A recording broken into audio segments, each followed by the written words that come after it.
Hi hello welcome back to the channel. ಇವತ್ತು ಹಳ್ಳಿ ಕಡೆ ಸಿಗುವಂಥ ಒಣಗನೆ ಸೊಪ್ಪು ಅದರಲ್ಲಿ ಸಾಂಬಾರು ಹೆಂಗೆ ಮಾಡೋದು ಅಂತ ತೋರಿಸ್ಕೊಡ್ತಾ ಇದ್ದೀನಿ. ಇದಂತೂ ಕಣ್ಣಿಗಂತೂ ತುಂಬಾ ಒಳ್ಳೆಯದು. ಈ ಥರ ಮಾಡ್ಕೊಂಡ್ರೆ ತುಂಬ ಚೆನ್ನಾಗಿರುತ್ತೆ. ಸ್ಟವ್ ಆನ್ ಮಾಡಿಕೊಂಡು ಕುಕ್ಕರ್ ಇಟ್ಕೊಳ್ಳೋಣ. ನೀರು ಹಾಕ್ಕೊಂಡು ಸ್ವಲ್ಪ ಒನ್ ಟೈಮ್ ಮಾಡ್ಕೊತೀವಿ. ಸ್ವಲ್ಪ ಬೇಳೆ ನೆನೆಸಿಟ್ಕೊಂಡಿದ್ದೀನಿ, ಬೇಳೆ ಹಾಕೋಣ.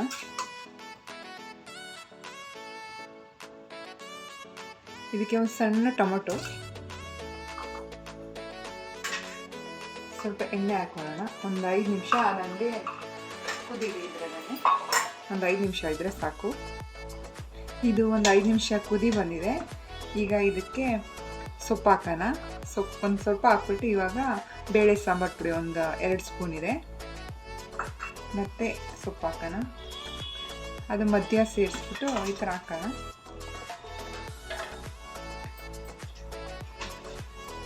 ಮತ್ತು ಈರುಳ್ಳಿ, ಒಂದು ಬೆಳ್ಳುಳ್ಳಿ ಒಂದೆರಡು, ಸ್ವಲ್ಪ ಎಣ್ಣೆ.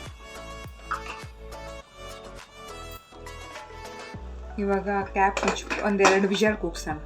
ಇದು ಈ ಥರ ನಮ್ಮ ಅಜ್ಜಿ ಮಾಡ್ತಿರೋ ತುಂಬಾ ಚೆನ್ನಾಗಿರುತ್ತೆ. ಈ ಥರ ಸಾಂಬಾರು ನಮ್ಮ ಅಜ್ಜಿ ಮಾಡಿ ಟೇಸ್ಟೇ ಬರುತ್ತೆ ಈ ಥರ ಮಾಡಿದರೆ.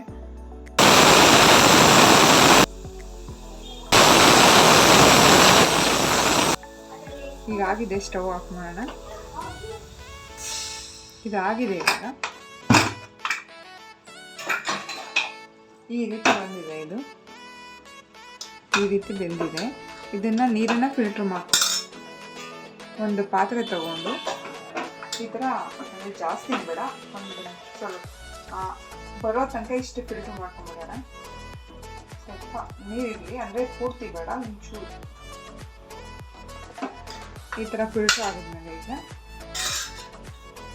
ಈಗ ಮ್ಯಾಶರ್ ತೊಗೊಂಡು ಮ್ಯಾಶ್ ಮಾಡ್ಕೊಳ್ಳೋಣ.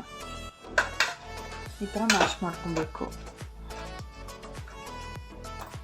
ಇದೇನು ರುಬ್ಬೋ ಅವಶ್ಯಕತೆ ಏನಿಲ್ಲ, ಹೀಗೆ ಮ್ಯಾಶ್ ಮಾಡಿದ್ರೆ ಮ್ಯಾಶ್ ಆಗಿಬಿಡುತ್ತೆ. ಒಂದೆರಡು ನಿಮಿಷ ಈ ಥರ ಎಲ್ಲ ಮ್ಯಾಶ್ ಮಾಡ್ಕೊಂಡ್ಬಿಡೋಣ. ಈಗ ಇದಾಗಿದೆ. ಇದಕ್ಕೆ ತೆಂಗಿನಕಾಯಿ ತುರಿ ಹಾಕೋಣ. ಅದನ್ನು ಒಂದೆರಡು ನಿಮಿಷ ಇದು ಮ್ಯಾಶ್ ಮಾಡ್ಕೊಳ್ಳೋಣ. ಇದಾಗಿದೆ ಇದು. ಈಗ ಇದಕ್ಕೆ ಫಿಲ್ಟರ್ ಮಾಡ್ಕೊಂಡಿರೋ ನೀರನ್ನು ಹಾಕೋಣ. ಸ್ಟವ್ ಆನ್ ಮಾಡ್ಕೊಳ್ತೀವಿ.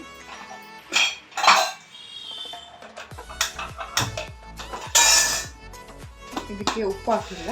ಇವಾಗ ರುಚಿ ಎಷ್ಟು ಬೇಕಷ್ಟು ಉಪ್ಪು ಹಾಕೋಣ. ಹಾಗೆ ಸೈಡಲ್ಲಿ ಒಗ್ಗರಣೆಗೆ ಇಟ್ಕೋಣ. ಒಗ್ಗರಣೆ ಮಾಡಿ ಇಟ್ಕೊಂಡು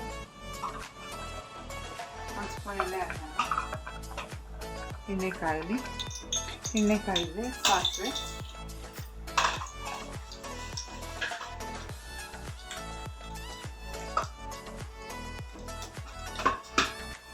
ಒಂದು ಮೆಣಸಿನ್ಕಾಯಿ, ಬೆಳ್ಳುಳ್ಳಿ,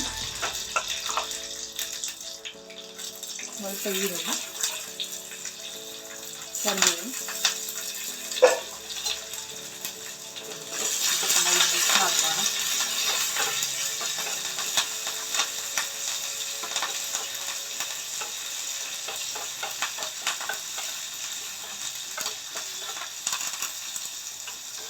ಇದಾಗಿದೆ. ಈಗ ಒಗ್ಗರಣೆ ಹಾಕೋಣ.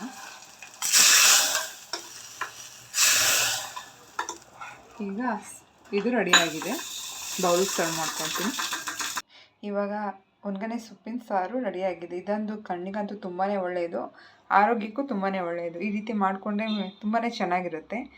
ಈ ವಿಡಿಯೋ ನಿಮ್ಗೆ ಇಷ್ಟ ಆಗಿದರೆ ಯಾರೆಲ್ಲ ನನ್ನ ಚಾನಲ್ ನೋಡ್ತಾ ಇದ್ದೀರಿ ದಯವಿಟ್ಟು ಸಬ್ಸ್ಕ್ರೈಬ್ ಆಗಿ. ಮತ್ತೆ ಇನ್ನೊಂದು ಇಂಟ್ರೆಸ್ಟಿಂಗ್ ರೆಸಿಪಿ ಜೊತೆ ಸಿಗ್ತೀನಿ. Thank you for watching.